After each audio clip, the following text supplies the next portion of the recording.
അപ്രതീക്ഷിത സന്ദർശകനെത്തിയതുമൂലം കോതമംഗലത്തെ ATM കൗണ്ടറിന്റെ പ്രവർത്തനം ഏതാനും സമയം തടസ്സപ്പെട്ടു. സന്ദർശകനെ പിടിച്ച് കൂട്ടിലാക്കിയ ശേഷമാണ് ATM തുറന്നത്. ഇന്ന് ഉച്ചയ്ക്കാണ് സംഭവം. നീർക്കോലി കടിച്ചാലും അത്താഴം മുടങ്ങുമെന്നാണ് പഴഞ്ചൊല്ല്. അത്താഴം മുടക്കിയില്ലെങ്കിലും ഒരു ATM കൗണ്ടറിന്റെ പണി മുടക്കാൻ ഈ ഇത്തിരി കുഞ്ഞിന് സാധിച്ചു. കോതമംഗലം മൂവാറ്റുപുഴ റോഡിലെ ഫെഡറൽ ബാങ്ക് ശാഖയോട് ചേർന്നുള്ള ATM 2 മണിക്കൂർ നേരമാണ് കക്ഷി തന്റെ കസ്റ്റഡിയിലാക്കിയത്.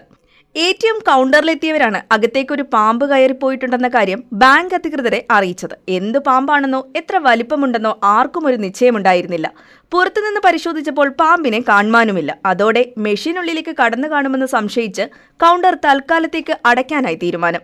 പിന്നീട് മൂവാറ്റുപുഴയിൽ നിന്നും പാമ്പ് പിടുത്തക്കാരനെത്തിയാണ് കൗണ്ടർ തുറന്നു പരിശോധിച്ചത്. ഉദ്യോഗഭരിതമായ നിമിഷങ്ങൾക്കൊടുവിൽ മെഷീന് പിന്നിൽ ഒളിച്ചിരുന്ന നീർക്കോലി കുഞ്ഞിനെ പുറത്തെടുത്തു. പിന്നീട് അതിഥിയെ പുറത്തിറക്കിയ ശേഷമാണ് ATM ഇടപാടുകാർക്കായി തുറന്നു നൽകിയത്. News desk KCV news.